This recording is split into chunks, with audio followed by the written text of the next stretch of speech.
The moment the CEO pointed at me across the conference table and said, "You're fired," the entire room went silent.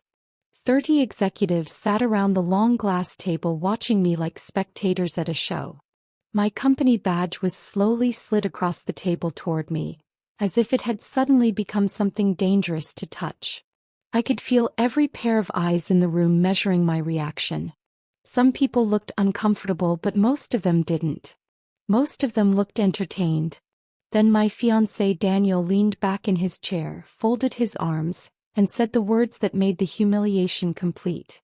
"This is what happens when someone forgets their place." A few people chuckled quietly. I stood there for a moment, letting the silence stretch. My heart was pounding, but my face stayed calm. What none of them understood was that this moment, the one they thought would destroy me, had actually been part of a much bigger plan. 2 years earlier I had walked into that same building for the first time, nervous but hopeful.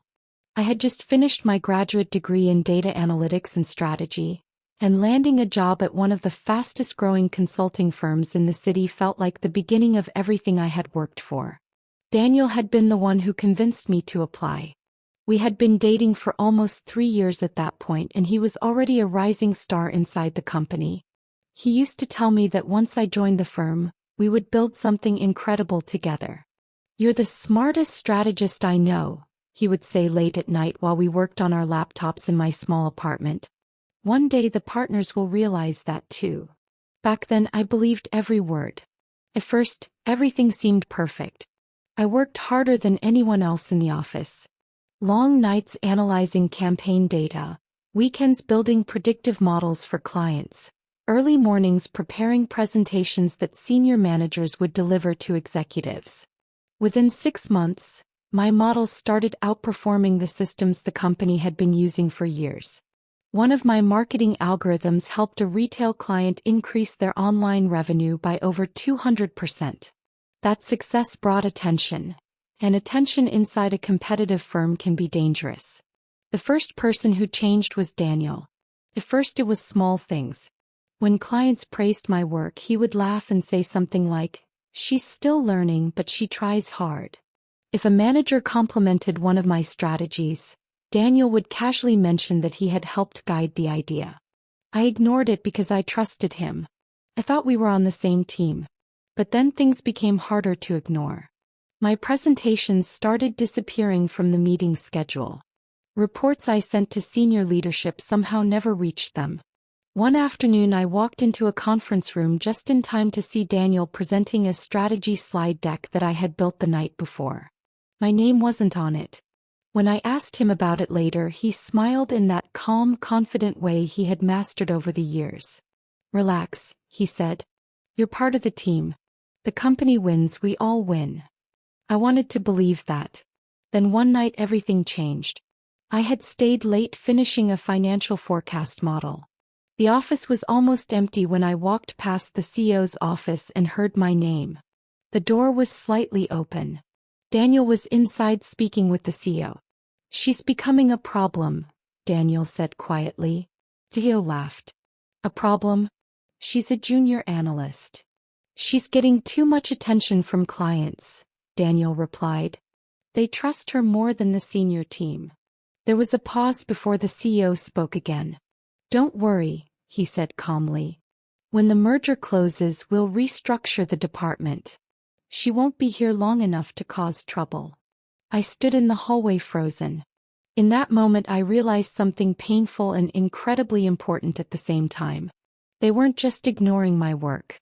They were preparing to remove me from the company entirely. I went home that night and didn't sleep at all. Instead, I started thinking about everything I had built inside that company. Every model. Every strategy.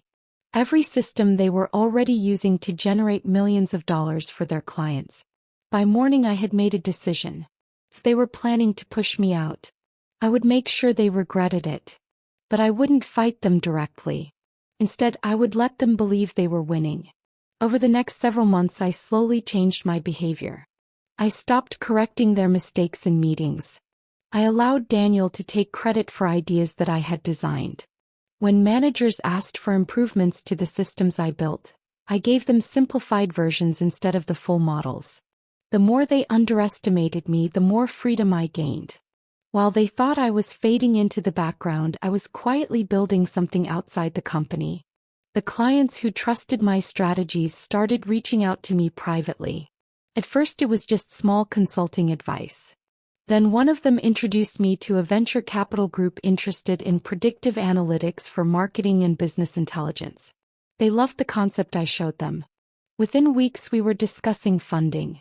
For the first time, I began imagining a future that didn't involve that toxic office. Months passed. The company prepared for a massive merger with another consulting firm. Daniel was certain the deal would make him one of the youngest partners in company history. He celebrated constantly, telling everyone in the office that the future belonged to people who knew how to control the game. What he didn't realize was that the game had already changed. 3 months before the merger finalized, my startup secured its first major investment. We began building a powerful analytics platform capable of predicting market behavior across multiple industries. It was everything the company thought they had when they used my early models, but far more advanced. So I kept working at the office. So I pretended nothing had changed. Until the day they called that meeting.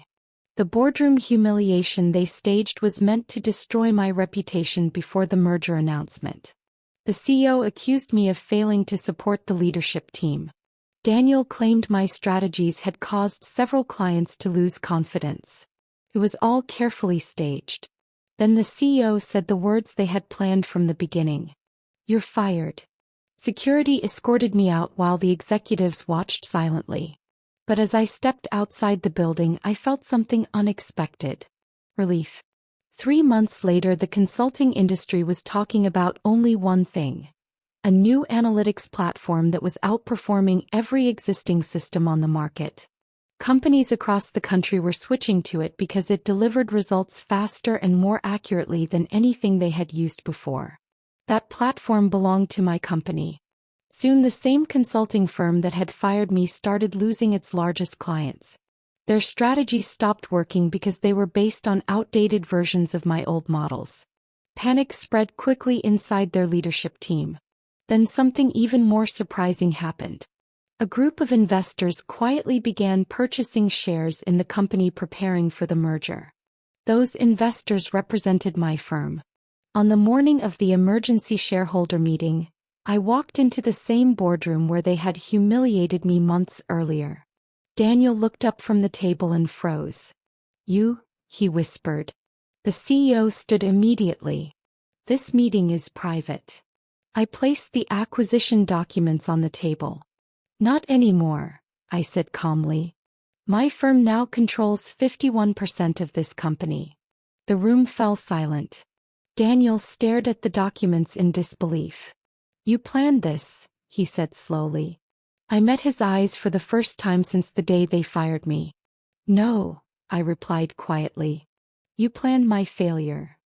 He opened his mouth to respond, but no words came out. Because at that moment he finally understood something. They believed removing me from the company would protect their power. Instead, it gave me the freedom to build something far stronger than they ever imagined. As the meeting ended, the CEO looked at me with the same disbelief that had filled the room months earlier. "You're really taking control of the entire firm?" he asked. I nodded. "Yes," I said calmly. Then I added one final sentence before leaving the room. "The difference between us is simple. You thought success was about pushing people down.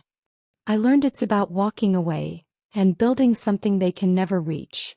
And sometimes the most powerful revenge isn't destroying the people who underestimated you.